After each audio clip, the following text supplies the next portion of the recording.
I can still hear the clinking of silverware against porcelain, the lazy rhythm of forks scraping mashed potatoes, the muted hum of conversation blending with the smell of roasted turkey and pumpkin pie. Thanksgiving had always been noisy in my family, overlapping voices, laughter spilling across the table, cousins reaching over one another, my mother fussing about who got the last dinner roll. It was chaos, but it was the kind of chaos that felt safe. Familiar. Like home. That night, I thought I knew who I was. I thought I knew where I belonged. And then my brother opened his mouth, and with 8 little words, he cracked my entire world in half. You know you're adopted, right? The fork slipped out of my hand and hit the plate with a sound that cut sharper than any knife. For a moment, I thought I had misheard him. The words hung in the air, thick, poisonous, impossible.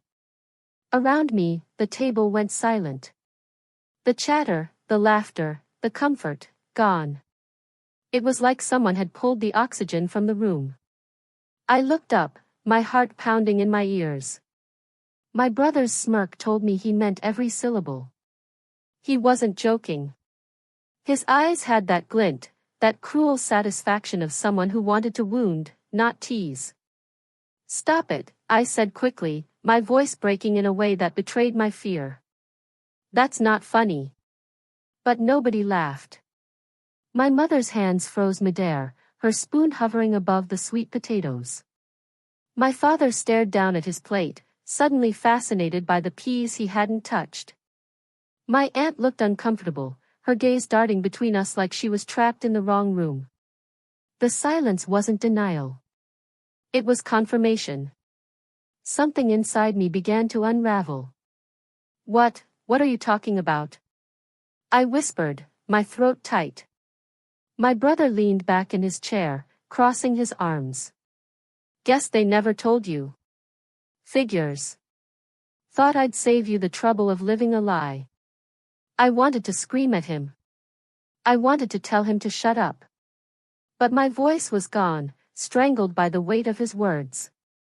I glanced at my parents, desperate for them to step in, to scold him, to tell me this was some twisted joke.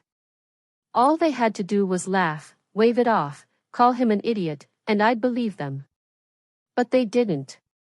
My mother's eyes shimmered with unshed tears. My father's jaw clenched so tightly I thought he might crack a tooth. No one spoke.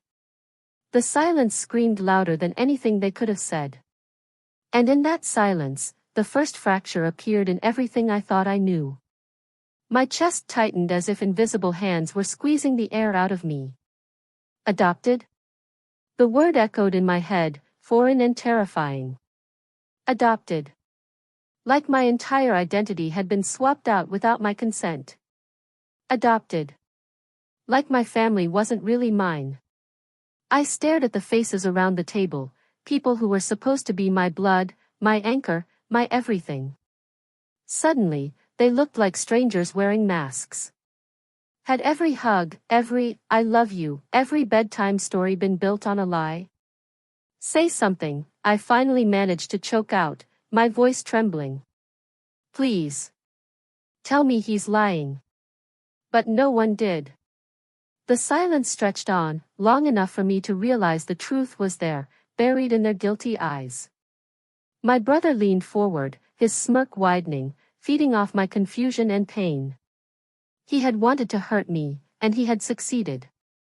The turkey on my plate turned cold. The cranberry sauce, once sweet, now tasted bitter in my mouth. The room spun as my thoughts raced, flashes of my childhood, tiny memories that never seemed strange until now, the whispers I'd overheard late at night, the way people sometimes commented I didn't look like anyone else in the family, the times I brushed it off as coincidence. All of it rushed back, no longer harmless. Why would you say that? My voice cracked as I finally looked back at my brother, searching for an ounce of mercy. His smile was thin. Because it's true. That was it. No hesitation. No pity. Just a dagger twisted deeper. I shoved my chair back, the legs scraping against the floor like nails on a chalkboard. My hands shook as I pushed away from the table, stumbling toward the hallway. The walls felt closer, the air heavier. I couldn't breathe. I couldn't sit there another second pretending this wasn't happening. Behind me, voices started to rise. My mother whispered my name, my aunt called after me, but I didn't stop. I couldn't. My world was crumbling, and I was trapped in a house full of liars. When I slammed the door to my room upstairs, the echo felt like the closing of a coffin. And in the silence that followed, one thought consumed me, looping endlessly in my mind. What if he's right? When I finally shut the door that night, my brother's words refused to leave me. They followed me into the dark, echoing louder than the muffled laughter still rising from downstairs. Adopted. It wasn't just a word.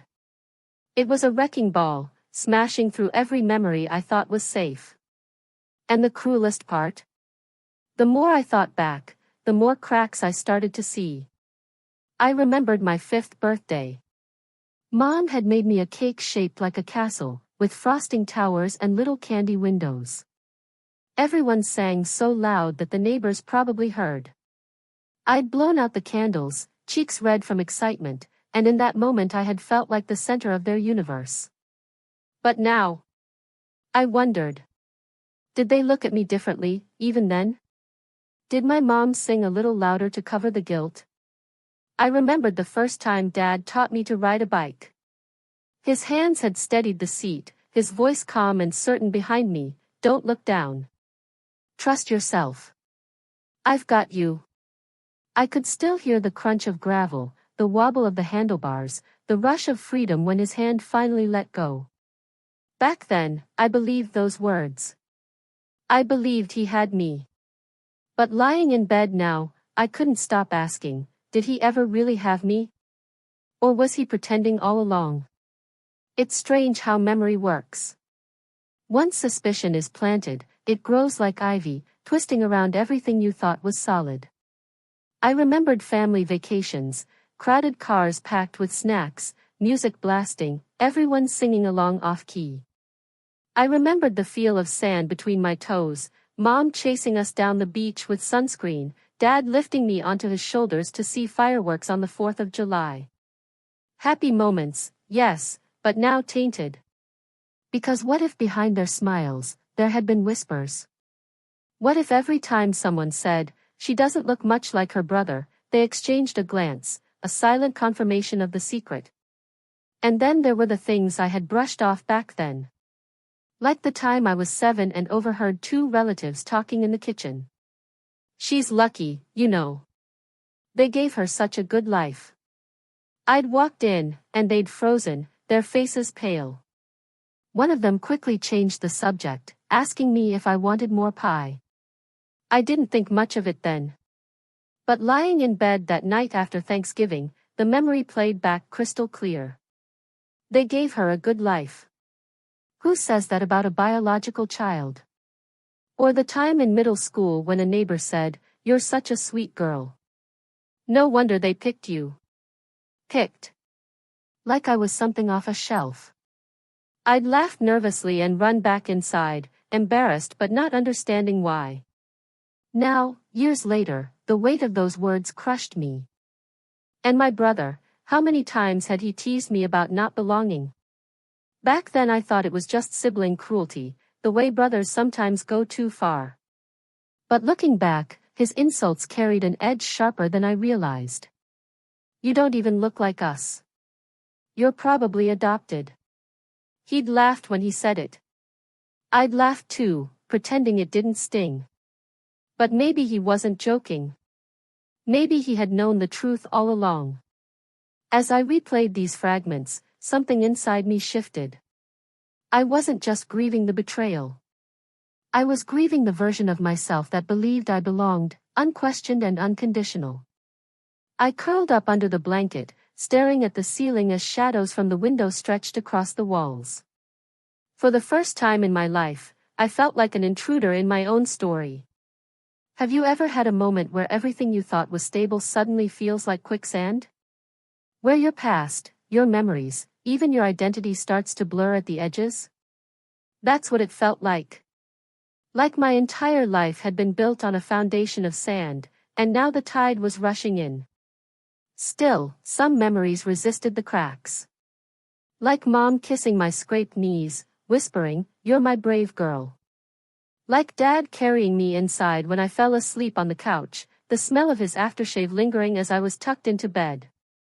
Those moments had felt real. They had to be real. Didn't they? I wanted to believe they weren't a performance. I wanted to believe the love I had felt was genuine, not an act born from obligation or pity. But the doubt poisoned everything it touched. And once you start doubting love, it's hard to stop. I thought of school plays, how my parents always sat in the front row, clapping the loudest. Of Christmas mornings, when Dad would make pancakes in funny shapes while Mom wrapped herself in a blanket, watching us tear into presents. Of the lullabies that lulled me to sleep. Were those moments theirs? Or mine? Or were they borrowed, stitched together into a life they were hiding from me? The hardest part wasn't the memories themselves. It was realizing that I couldn't trust them anymore. They hadn't changed, I had. And once trust is gone, even the sweetest memories start to taste bitter. That night, lying awake, I made a quiet promise to myself. I needed answers. I couldn't keep living in this half-light, caught between the life I thought I knew and the life I might have been denied. I needed to know if I was really theirs.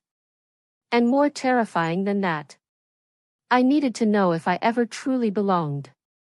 When I finally walked back downstairs that night, the house was still humming with forced laughter and clinking dishes, like nothing had happened. But I knew better. The air was heavy, charged, like the calm before a storm.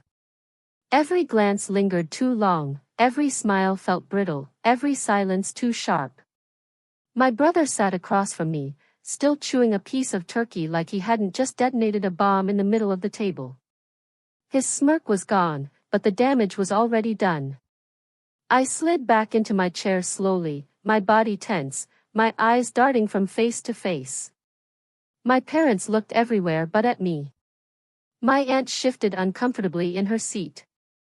My cousins whispered to each other, their eyes wide with the kind of curiosity kids have when they sense drama but don't understand it. Finally, I couldn't take it anymore. Is it true? My voice cut through the room like broken glass. The chatter died instantly. All eyes turned toward me. My mother's fork clattered to her plate, her hands trembling. My father cleared his throat, but no words followed. The silence stretched, long enough for my brother to lean back in his chair and say, almost casually, "Guess she deserves to know." I snapped my head toward him, my stomach twisting. Why would you say something like that? Why tonight? Why now? His shrug was infuriating. Because it's the truth. And I'm tired of watching everyone lie to your face. My chest tightened, my pulse hammering in my ears. I turned to my parents again, begging with my eyes. Tell me he's lying. Please. But their faces told me everything before their words could. My mother's lips parted, then closed. My father's shoulders slumped as if the weight of years finally crushed him. That was my answer. I felt heat rush to my face, shame burning me alive. How could you? My voice cracked. How could you keep this from me? My mother reached across the table, her hand shaking, but I pulled mine away before she could touch me. I didn't want comfort. I wanted the truth. You're our daughter, she whispered, her voice so fragile it barely reached me. Nothing changes that. Nothing changes that. I repeated, my voice sharp with disbelief. Everything changes that. My entire life just changed because of 8 words. Tears blurred my vision. I blinked them back, refusing to let them fall. My father finally spoke, his voice low, measured. We wanted to tell you. We planned to. But the timing never felt right. The timing? I laughed bitterly, the sound harsh in my throat. So you just never told me? You thought I'd just live and die without knowing who I really am? My brother smirked again, pleased with the chaos he had unleashed. See? Told you she'd freak out. I slammed my fist against the table, startling everyone. Shut up. I hissed, my voice trembling with rage. You don't get to act like the hero here. You don't get to decide when I learn about my own life. The room was spinning. The turkey, the mashed potatoes, the pumpkin pie, all of it sat untouched, a grotesque feast mocking the destruction of our family. I pushed back from the table again, but this time my father's voice stopped me. Please, sit, he said quietly, almost pleading. I froze in the doorway, my back to them, my body trembling. I can't. Not with all of you sitting there pretending like you didn't just lie to me for my entire life. The words tumbled out like poison, but they were true. And truth, once spoken, can't be swallowed back down. Behind me, voices overlapped in a desperate chorus. My aunt whispering, she deserves the truth. My mother crying softly. My cousins whispering questions they didn't understand. And over it all, my brother's smug silence. I turned back, my hands shaking, my face hot with rage and betrayal. You all knew, didn't you? Every single one of you. That's why no one said anything. That's why no one corrected him. Because it's true. No one denied it. No one dared. The betrayal was complete. Do you have any idea how humiliating this is? I shouted, my voice raw. To sit here at Thanksgiving, surrounded by people who claim to love me, and find out like this? Not from you, Mom. Not from you, Dad. But from him. From the one person who wanted to hurt me most. I pointed at my brother, my hand trembling with fury. His smirk faltered. For the first time, I saw something flicker in his eyes, maybe guilt, maybe fear, maybe just the realization that he had pushed too far. But it didn't matter. The damage was done. I grabbed my coat from the back of the chair, my hands clumsy with anger. I can't be here. Not tonight. Not with any of you. Please, my mother begged, tears streaming down her face. Please don't go like this. Let us explain. I shook my head, my throat burning. No. You had years to explain. Tonight, you chose silence. And with that, I walked out. The cold night air hit me like a slap, but it was a relief compared to the suffocating weight of that dining room. I stumbled down the porch steps, my breath clouding in front of me, my heart breaking with every step. Behind me, I heard the muffled sound of the door closing. A house full of people, a family full of secrets, and yet I had never felt so alone. As I walked down the dark street, only one thought kept circling in my mind, sharp and relentless. If my entire life had been a lie, then who was I really? The cold air clung to me that night as I walked, but it wasn't the weather that chilled me. It was the silence in my chest. A hollow, echoing silence where certainty used to live. My footsteps sounded too loud on the pavement, like even the world wanted to remind me I was alone. When I finally crawled into bed, my body was exhausted, but my mind refused to rest. I lay there staring at the ceiling, replaying every detail of the dinner over and over. My brother's smirk. My parents' silence. My mother's trembling hand reaching for mine. Every second burned itself into me, looping endlessly until I wanted to scream. The word adopted wouldn't leave me. It bounced around inside my skull, heavy and foreign, until it felt like it was carved into my bones. Adopted. Not theirs. Not who I thought I was. Sleep never came. Instead, I drifted in and out of memories, sharp and distorted. Childhood birthdays where I was the only one with dark hair. Family photos where my smile looked pasted in, like I was the odd puzzle piece forced into the frame. The comments I had brushed off, the whispers I had ignored, now they pressed against me, suffocating. By morning, I felt like I had lived 1,000 years in one night. I avoided everyone the next day. My phone buzzed with texts from Mom, a voicemail from Dad, even one message from my brother, short, blunt, "You'll thank me one day." I didn't listen to the rest. I shoved the phone into a drawer and buried it under clothes. Days blurred together. I skipped meals, skipped calls, skipped life. The world outside kept spinning, people went to work, kids laughed at bus stops, neighbors shoveled snow, but I couldn't bring myself to step outside. My curtains stayed drawn, my room dark. The silence became my only companion. Have you ever felt like you were floating outside of your own life? Like you're watching someone else's movie, but you're trapped in the wrong role?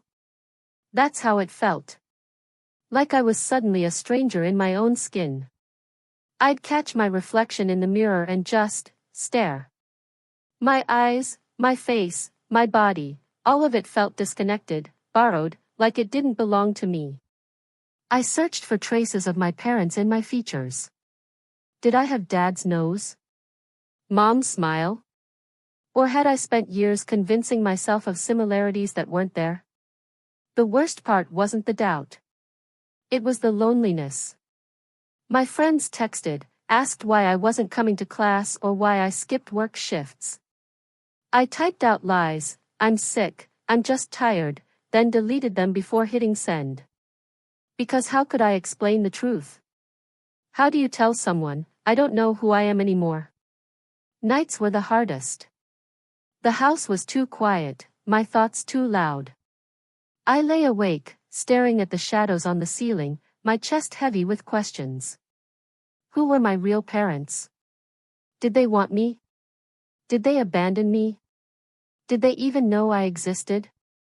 Sometimes, I'd get up and sit at my desk, scrolling through old photo albums. My mother's handwriting in the captions. My father's crooked smile in the background. Holidays, vacations, school plays. Pages full of memories that once felt solid but now looked like stage sets. Were they actors in a story I didn't belong to? Or had I been the stand-in all along? And then there were the whispers. Not real ones, just echoes in my mind. The things relatives had said when they thought I wasn't listening. "She's lucky. They picked her. Such a sweet girl."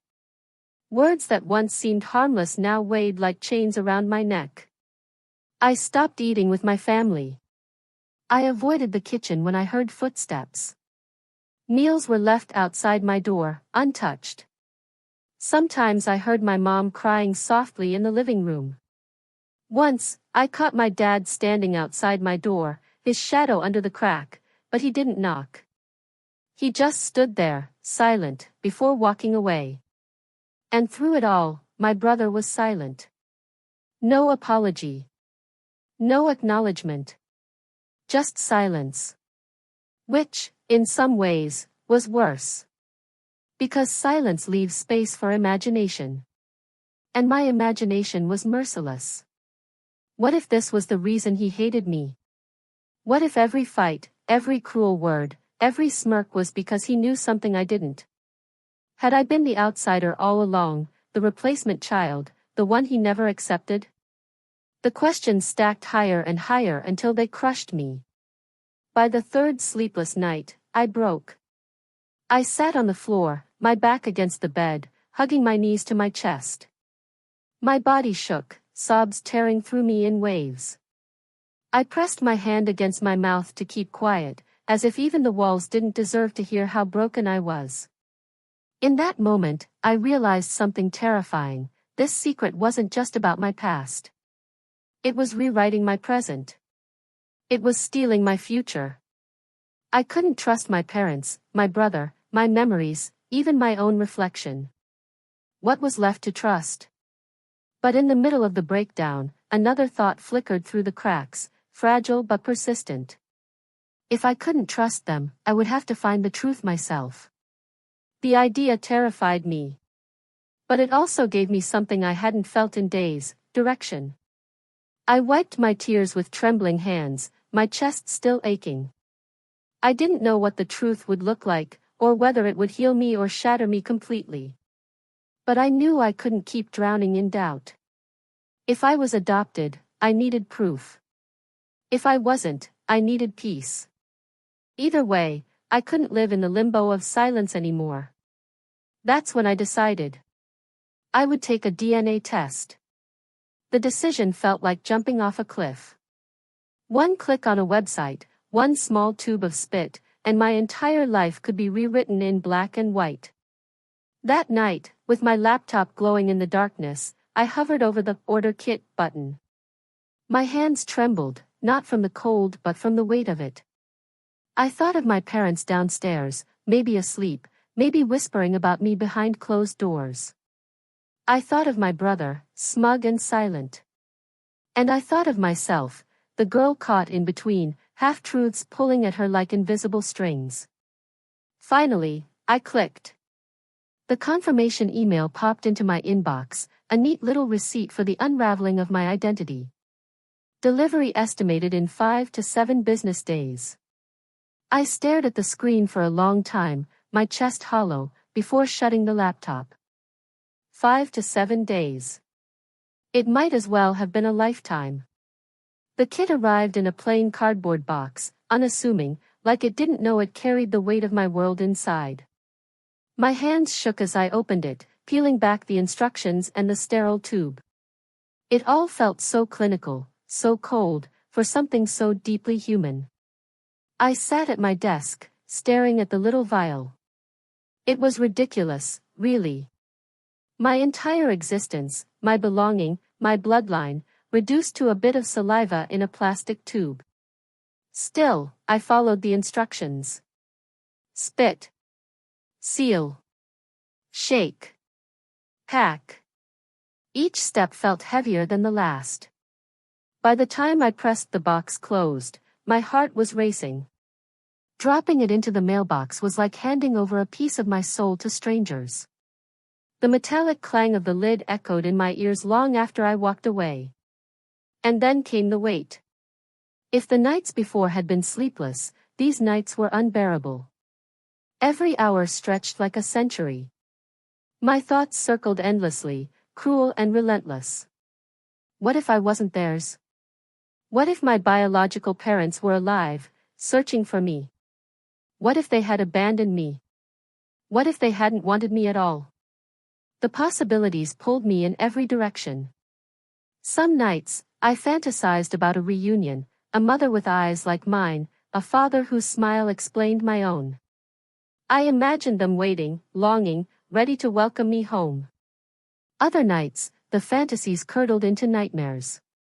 A faceless woman signing papers, a faceless man walking away, voices whispering that I wasn't good enough to keep. I'd wake in a sweat, the word unwanted carved into the darkness. The days blurred together, each one punctuated by compulsively refreshing the tracking page. Sample received. Processing. In lab. Each update was both a relief and a fresh wave of panic. Meanwhile, my parents hovered like ghosts. They knocked on my door softly, leaving plates of food I didn't touch. My mom slipped notes under the crack, little messages in her neat handwriting. We love you. We're sorry. You'll always be ours. I read them, but they didn't sink in. Words were too easy. I needed proof. My dad was quieter, but I could feel him watching me. Sometimes I'd catch his reflection in the hallway mirror as he passed by my door, his shoulders heavy, his face carved with guilt. And my brother? He said nothing. Silence from him was worse than words. It was like he'd lit the match and walked away, watching from a distance as everything burned. 2 weeks. That's how long it took. 14 endless days of waiting, doubting, unraveling. By the time the email finally arrived, I felt like a shadow of myself.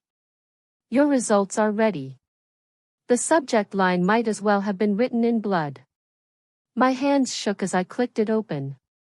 The website loaded slowly, the spinning wheel taunting me. My heart pounded so loudly I could barely hear the creak of the floorboards as I paced. I sat down, stood up, sat again. My finger hovered over the mouse, trembling. This was it. No more speculation. No more silence. Just truth. I clicked. The screen filled with names, percentages, matches. My eyes scanned frantically, my breath catching on the words I couldn't unsee. I wasn't biologically related to my parents. The air left my lungs in a rush. I sat frozen, staring at the screen, unable to breathe, unable to blink. The confirmation was there in cold, clinical numbers. 0% shared DNA with the two people who raised me. It was true. My brother hadn't lied. The word adopted wasn't just an insult anymore. It was reality. I buried my face in my hands, the sob ripping through me before I could stop it. The truth was supposed to give me clarity, but instead it split me open. I thought of my mother's lullabies, my father's steady hands on the bike seat, the laughter in our living room, the Christmas mornings. All of it was real, but now also, not. Because behind every memory was a secret, and secrets rot even the sweetest things. I closed my eyes, trying to swallow the pain, but then I noticed something else on the screen. Something unexpected. A section titled, Family Matches. And beneath it, names I didn't recognize. Cousins. Second cousins. Even a potential half-sibling. People who shared pieces of my DNA, strangers who were somehow closer to me biologically than the people I called mom and dad. I stared at the list, my mind reeling. These weren't just random names. They were breadcrumbs. A trail leading to a past I never knew existed. And for the first time in weeks, my brother's smirk faded from my mind. Because this wasn't about him anymore. It wasn't about the cruelty of his words or the silence of my parents. This was about me. Who I really was. I leaned closer to the screen, my tears blurring the names but my resolve hardening. I didn't know if reaching out would bring answers or more heartbreak. I didn't know if the people on that list would welcome me or reject me. But I knew one thing with certainty. The truth wasn't finished with me yet. I didn't want to face them. Not after seeing the results spelled out in percentages and probabilities, clinical proof that the people I trusted most weren't my blood. But avoiding them didn't stop the truth from sitting heavy on my chest. And eventually, the weight of silence became too much. So, I went downstairs. The living room was dim, the soft glow of the lamp spilling across the carpet. My parents sat side by side on the couch, their bodies close but their hands apart, like they had been waiting for me. My mother's eyes were red, her face pale. My father looked older than I had ever seen him, as if the secret had carved years into his skin. I stood in the doorway for a long time, arms crossed, my body tense. The words stuck in my throat, but the anger pushed them out anyway. It's true. My voice trembled, sharp in the quiet. The DNA test. It confirmed it. I'm not your biological child. My mother flinched as if the words themselves struck her. My father lowered his gaze to the floor. Neither of them spoke. Why? I demanded, my voice cracking. Why didn't you tell me? Why did you let me live my whole life believing a lie? The silence stretched until my mother finally broke it. Her voice was small, fragile. Because we were afraid. Afraid of what? I snapped. Afraid that I'd hate you? That I'd feel unwanted? Do you have any idea how much worse it is finding out this way? Tears spilled down her cheeks. We wanted to protect you. From the beginning, we thought, if we just loved you enough, if we gave you everything, you'd never feel different. You'd never feel like you didn't belong. Her words were soft, but they cut deeper than any knife. I shook my head, pacing the floor. You thought lying to me was protection? Do you know how humiliating it was to hear it from him? In front of everyone? My father finally spoke, his voice low and gravelly. We wanted to tell you ourselves. We planned to. But every time we thought about it, you were too young, or it was the wrong moment, or you were happy and we didn't want to ruin it. His hands trembled as he pressed them together, his knuckles white. And then the years passed, and the silence grew heavier. It felt impossible to break it without shattering everything. I laughed bitterly, tears burning my eyes. Well, congratulations. You shattered everything anyway. My mother reached for me, her fingers trembling, but I stepped back. I couldn't bear her touch, not when the foundation of everything between us felt fake. Who are they? I whispered. The question had haunted me since the results flashed across the screen. My real parents. Who are they? My mother's lips trembled. My father swallowed hard. Neither answered right away. Finally, my father spoke, his voice rough. We don't know much. Your biological mother was young, barely out of high school. She couldn't keep you, and she didn't want you lost in the system. She wanted you to have a chance at a family. So, she chose us. My breath caught. She chose you? He nodded. Through a closed adoption. We met once, briefly. She held you for a few minutes, then let go. She never left us her name. Just a wish that you would be loved. My chest ached. The image burned in my mind, a girl, scared and fragile, holding me for the first and last time. Did she cry? Did she whisper goodbye? Did she wonder, even for a second, what kind of person I'd become? Why didn't you tell me? My voice cracked. If she wanted me loved, if she gave me up for that reason, why didn't you let me know? Why didn't you trust me with the truth? My mother sobbed softly, covering her face. My father's jaw tightened, his eyes glassy. Because we were selfish, he said finally, his voice breaking. We were terrified that knowing the truth would make you look at us differently. That you'd see us as imposters, not parents. We wanted to be your only family. We thought silence would make us whole. The confession hung in the air, heavy and devastating. For a long moment, none of us spoke. The only sound was my mother's quiet sobs. My heart pounded in my chest, torn between fury and sorrow, between betrayal and the faintest flicker of understanding. You should have trusted me, I whispered. You should have trusted that I'd love you anyway. My mother lowered her hands, her eyes swollen and desperate. We never wanted you to feel less than ours. You are ours. You always will be. I wanted to believe her. God, I wanted to. But the wound was too raw, the betrayal too deep. Then why does it feel like I'm nothing right now? My voice cracked, sharp and broken. The silence that followed was unbearable. Finally, my father stood. He crossed the room slowly, deliberately, and stopped just in front of me. His eyes met mine, tired, tear-filled, but steady. You are our daughter, he said firmly, his voice trembling but strong. Not because of blood. Not because of DNA. Because we chose you. Because we raised you.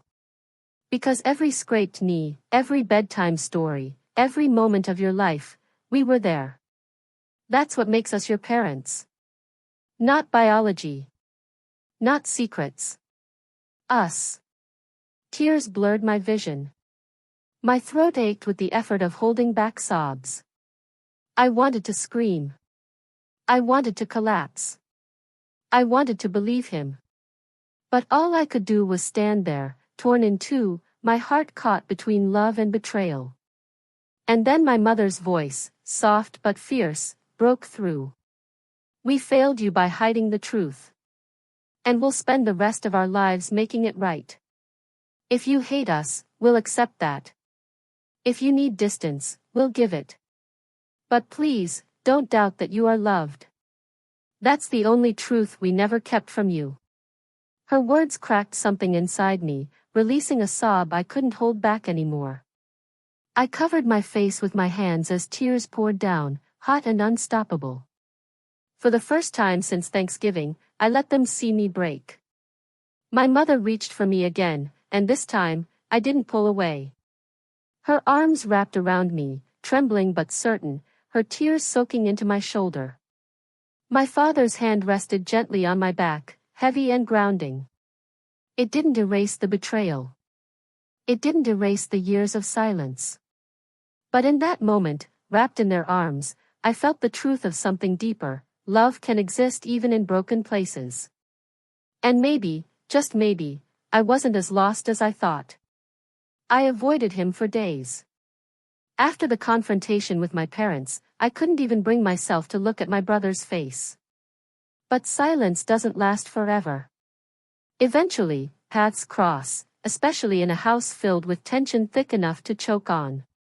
It happened in the kitchen. I went down late one night, desperate for water, hoping the house was empty. But there he was, leaning against the counter, phone in his hand, the faint glow lighting up his face. For a moment, neither of us spoke. The hum of the refrigerator filled the silence, heavy and oppressive. Finally, I broke it. My voice was low, sharp. "You happy now?" He looked up, startled, his smirk noticeably absent. His eyes flickered with something I hadn't seen before, not confidence, not cruelty. Something closer to unease. "I didn't think it would go this far," he muttered. My chest tightened with anger. "You didn't think? You stood up in front of the entire family and announced I was adopted like it was gossip. You wanted to humiliate me. Congratulations. You succeeded." He flinched but didn't argue. His silence fueled my rage. "You knew," I continued, my voice trembling. "You knew for years, didn't you?" He nodded, reluctantly. "Yeah. I overheard Mom and Dad once, years ago. They thought I was asleep. I wasn't." The admission hit me like a slap. All those years of his cruel jokes, his teasing, they hadn't been baseless. They'd been daggers, sharpened with truth. "You could have told me," I whispered, my voice breaking.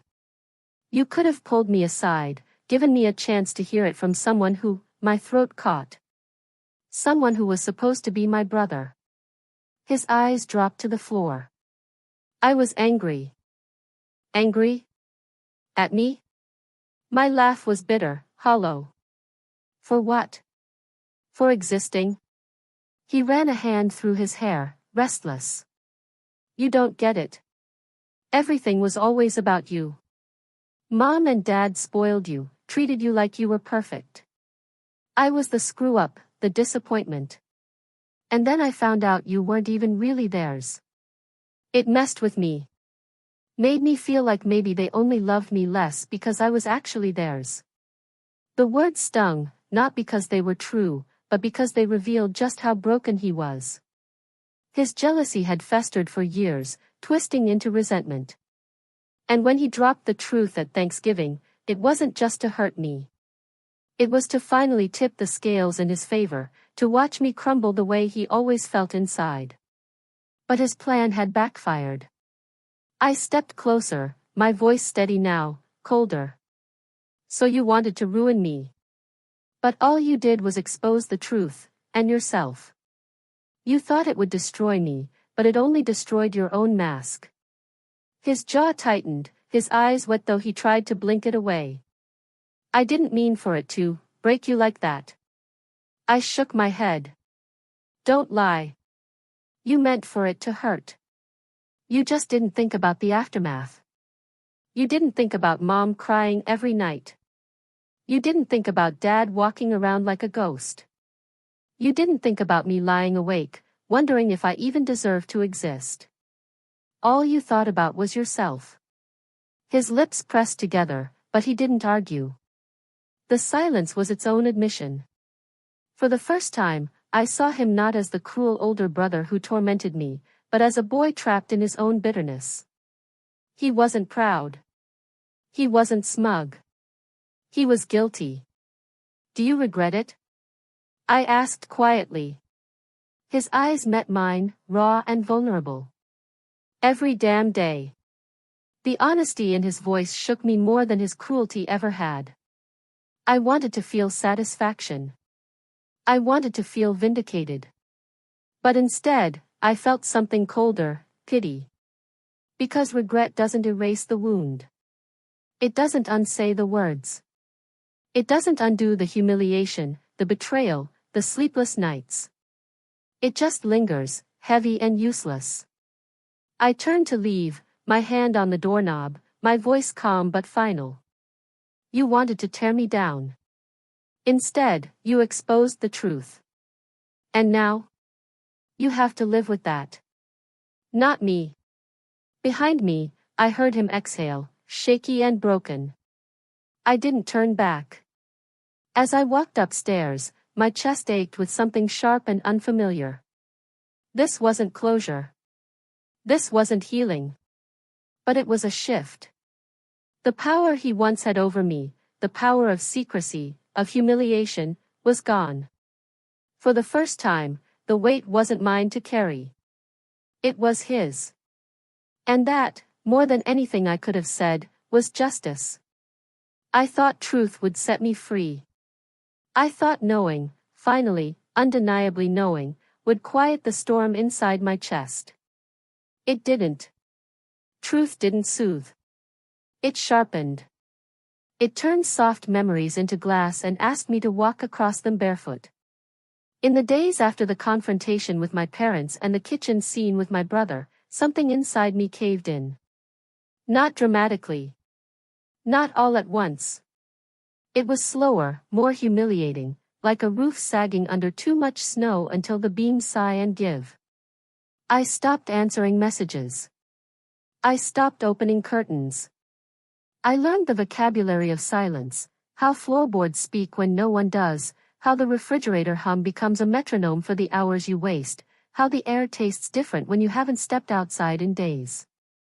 Even the shower felt too bright, too exposing, as if water could peel away a self I wasn't ready to lose. Sleep came in splinters.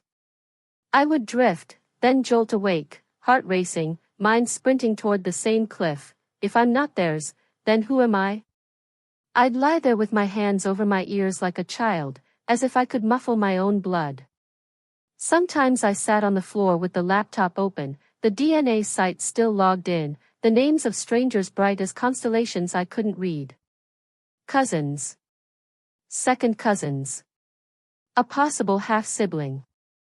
The words felt clinical and miraculous at once, like labels in a museum where everything behind glass is yours but you're not allowed to touch. I hovered over the message button more times than I will admit. I typed letters that never became sentences. I deleted them like prayers I didn't believe in. I tried to eat, and food turned to paste. I tried to work, and words slid off the screen. I tried to pray, and the ceiling stayed dumb and uncracked.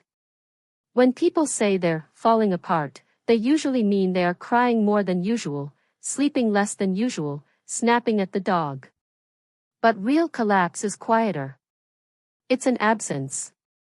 It's the moment you realize you've been staring at a wall for 20 minutes and didn't notice your own breath, that you forgot to drink water all day, that hours are missing like pages torn cleanly from a book. On the fourth evening, I went searching for a photograph I hadn't thought about in years, the one of Dad holding the back of my bike seat, running down the sidewalk while I shouted, "Don't let go." He had, and I didn't fall. In the picture, I'm looking back at him, hair wild, mouth open in triumph. Behind us, Mom is clapping. For the first time, I noticed she isn't looking at me. She's looking at him. At the way he is smiling at me. A secret passed between them that I can only interpret now. We're doing it. We're keeping her safe. I pressed the photo to my chest and slid down the wall until I was a small thing at the baseboard, a person-shaped ache. I started a sentence out loud, I don't know how to live like this, and stopped because even saying it felt like handing myself a verdict. If you've ever felt unwanted, not just unloved in a passing, petty way, but fundamentally extraneous, you know the dizziness. Your mind gathers up evidence with the hunger of a detective and the cruelty of an enemy. The time a teacher said, "Whose eyes do you have?" The time a nurse wrote, "No family history available," and you laughed, pretending it didn't sting. The time you asked your brother why he hated you and he said, "Figure it out." It all comes back with bright clarity, proof that maybe the universe had been telling you the truth long before anyone did. I reached for my phone and scrolled through my mother's notes again. "We love you. I'm here when you're ready. Do you want me to make your favorite soup?" It would be so easy to text back, "Yes. Come upstairs. Hold me and tell me I'm wrong about everything." But I didn't. Because I wasn't wrong. And because I didn't trust that love to hold my weight without the lie under it. That's the part one hates admitting, I didn't trust the love that had raised me. Not because it wasn't real, I knew it was, but because it had been asked to hide. And anything forced into hiding, even love, rots around the edges. Around midnight, I went to the bathroom and switched on the harsh light. I studied my face like it was a map with a legend I didn't have. I searched for my parents in features that refused to confess. I whispered, "Whose are you?" to my reflection. The mirror had the audacity to keep being glass. I pressed my fingers to my pulse, needing to feel something unarguable, motion under skin, proof of existence. I counted, 1, 2, 3. Still here. Still unwanted by someone I'd never met. Still beloved by two people I didn't know how to forgive. I slid down the hallway and sat outside my parents' door like a child. On the other side, I could hear them breathing. Occasional murmurs. The kind of exhausted quiet that suggests two people who have begged the night for a better past. I lifted my hand to knock and froze, palm hovering an inch from the wood. If I knocked, the door would open, and the room would fill with sorry, and I would fall into it like a well. And maybe I would drown. I withdrew my hand and pressed my forehead to the door. "I can't," I whispered. Whether I meant I can't forgive you yet or I can't live like this anymore, I didn't know. Maybe both. Back in my room, the laptop screen had gone to sleep. I woke it and clicked to the family matches again. That list wasn't just data. It was a dare. My cursor hovered over the possible half-sibling. There was a first name. No last name. A city. A percentage that meant, not a coincidence. If I messaged them, I could break the stalemate. If I reached out, I could open a door that might never close again. But what if on the other side was rejection? What if on the other side was a story worse than the one I already had? What if the missing history was missing for a reason? The cursor blinked like a heartbeat. My own kept racing ahead. I closed the laptop. I wasn't ready. Not for them. Not yet. Instead, I crawled into bed and finally let myself fall apart properly. No dignified tears. No tidy sob. I shook. I gulped air. I made an ugly sound I didn't recognize, a sound that belonged to an animal caught in a trap. I clutched the blanket like it was a life raft and whispered, "Please," without knowing to whom. The ceiling did not answer. The night did not soften. But something shifted, small, almost petty, the knowledge that collapse is not the end. It's the floor. And floors, even broken ones, can be stood on. If I wanted to climb out, I would need more than rage. I would need a plan. I would need a new definition of mine. I would need to rebuild a self without lying to it. The thought scared me and soothed me in equal measure. Outside, a car passed, light sliding across the wall like a slow wave. I watched it move and vanish. Impermanence, I thought. Everything passes. Even this. I wiped my face on the sleeve of a sweater I didn't remember putting on. I stared at the door. I didn't open it. Not tonight. But I noticed that it was, at least, unlocked. Have you ever felt the moment before a decision like a temperature change? The air thins. The room leans. Something inside you clears its throat. That's where I was when sleep finally dragged me under, at the seam between ruin and movement. And in that seam, one word settled like a coin on my tongue: tomorrow. Tomorrow, I would choose something. Not everything. Not all at once. Just one small thing that pointed toward the person I refused to lose. What thing? I didn't know yet. But I knew this: the next time my heart asked, "Whose are you?" I would at least have a voice that could answer, "I am mine." For now, I closed my eyes. I let the night hold me without promising anything back. And I slept, finally, with the quiet threat of morning waiting like a door I would have to open. A door, and a consequence, I could no longer avoid. The morning after my collapse was not a cinematic sunrise. There was no golden light spilling through the blinds, no triumphant soundtrack swelling in the background. It was gray. Ordinary. Quiet. But sometimes, healing starts in gray. I sat at the edge of my bed, hair tangled, eyes swollen, body heavy. My chest still ached from the night before, but in the wreckage of exhaustion was a strange, stubborn whisper: "Get up." So, I did. Not with grace. Not with energy. But with intent. The first step was small. I opened the curtains. Light poured in, weak winter sunlight, but it was enough to remind me the world hadn't stopped spinning. The second step was smaller still. I filled a glass of water and drank it slowly, like a ritual, like a promise that I wouldn't forget the basics. Healing is never loud. It's quiet persistence.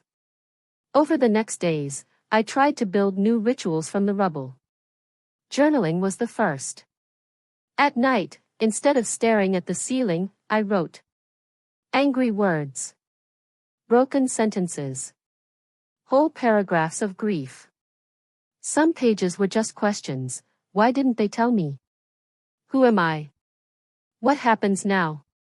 Others were affirmations I didn't quite believe. I am still me. I am loved. This isn't the end. Sometimes I tore the pages out and crumpled them, furious at my own weakness. Other times, I reread them and saw flickers of progress, a girl clawing her way toward clarity. The second ritual was leaving my room. I forced myself to sit at the dinner table again. The first night, the silence was unbearable. Forks clinking. My mother's eyes flicking toward me with every bite. My father clearing his throat too often. My brother absent, of course. But I stayed. I ate half my plate and excused myself quietly. Progress doesn't look like victory. It looks like surviving without running away. On the third night, my mother reached across the table and touched my hand lightly. I didn't pull away. I didn't squeeze back either. But I let it stay. That was enough. The third ritual was therapy. Not the kind my parents suggested. I wasn't ready to share this wound with them sitting in the same room. But I found someone online, a stranger who didn't know me, who listened as I poured out the story between shaky breaths. She didn't offer easy answers. She offered presence. Sometimes, that's all we need. Through her, I learned that betrayal doesn't erase love. And love doesn't erase betrayal. They coexist, tangled and raw. And sometimes healing means untangling just enough to breathe. Still, I couldn't ignore the other truth waiting for me on that DNA page: the names. It took me weeks to gather the courage, but one evening, with trembling fingers, I drafted a message to the half-sibling match. Hi. My name is, well, you don't know me. But according to DNA results, we might be related. I don't know what I'm expecting by reaching out. Maybe nothing. But I'd regret not trying. I stared at the message for hours. I rewrote it 3 times. My hand hovered over the send button until it cramped. Finally, I clicked. Then I shut the laptop and pressed my forehead to the desk, heart racing like I'd just leapt off a cliff. No reply came that night. Or the next. Or the one after that. But on the 4th day, there it was. Hi. I've been waiting for someone like you to reach out. Can we talk? The words made my hands shake. I read them over and over, equal parts exhilarated and terrified. This wasn't closure. It wasn't even a beginning yet. But it was a thread. A thread leading back through the fog toward a part of myself I had never touched. Meanwhile, something unexpected happened with my parents. The distance between us didn't vanish overnight. But slowly, painfully, we began to build something new, not the old trust, but a fragile honesty. They started answering questions instead of dodging them. When I asked why they hadn't told me sooner, they didn't repeat excuses. They admitted fear. When I asked about my adoption day, they told me everything they remembered, the weather, the paperwork, the look on my mother's face when she first held me. For the first time, they shared the story without shame. I realized something then, hiding the truth hadn't been just about protecting me. It had been about protecting themselves. From guilt. From rejection. From the possibility that love might not be enough. That realization didn't erase my anger, but it gave me context. And context is the soil where forgiveness might one day grow. As for my brother, he remained distant. Sometimes I heard him pacing in his room, sometimes slamming a door. But he didn't smirk anymore. When our eyes met in the hallway, he looked away first. That was its own kind of apology. One night, I found a folded note slipped under my door. No name, no flourish. Just 6 words in his messy handwriting. I didn't mean to ruin you. I didn't reply. I didn't need to. Some wounds don't heal with apologies. But the gesture mattered, even if I wouldn't admit it out loud. Healing didn't look like triumph. It looked like small moments strung together. A meal finished. A laugh at a joke I didn't expect to find funny. A walk in the cold air where my breath reminded me I was alive. A journal entry that ended not with a question but with a period. It looked like standing in front of the mirror and whispering, "I'm still here." It looked like realizing that family isn't blood. Family is the people who choose you, and the people you choose back. And maybe, just maybe, I could choose again. That night, I wrote one more sentence in my journal, one that felt like a seed. I can survive this. And not just survive, I can rebuild. The ink smudged under my trembling hand, but the words stayed. For the first time, I believed them. If you'd told me months ago that one Thanksgiving dinner could unravel my entire identity, I would have laughed. Families argue at holidays. They bicker about politics, overcook the turkey, fight over board games. But no one expects their entire sense of self to be shattered by a single sentence. You're adopted. Those words were meant to humiliate me. To strip me bare in front of everyone. And for a while, they did. But now, sitting here with my journal open and the lamp casting a warm glow across the page, I see them differently. Not as a curse. Not as a wound. But as a beginning. I am adopted.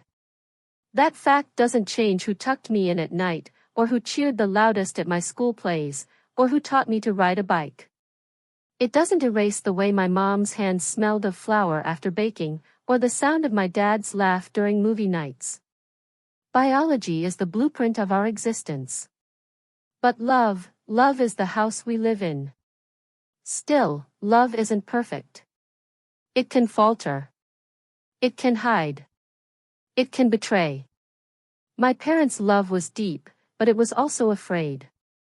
They lied to protect me, but lies, no matter how well-meaning, leave scars. And my brother, he weaponized the truth, wielded it like a blade. But even he, in his bitterness, couldn't control the aftermath. He wanted to see me break.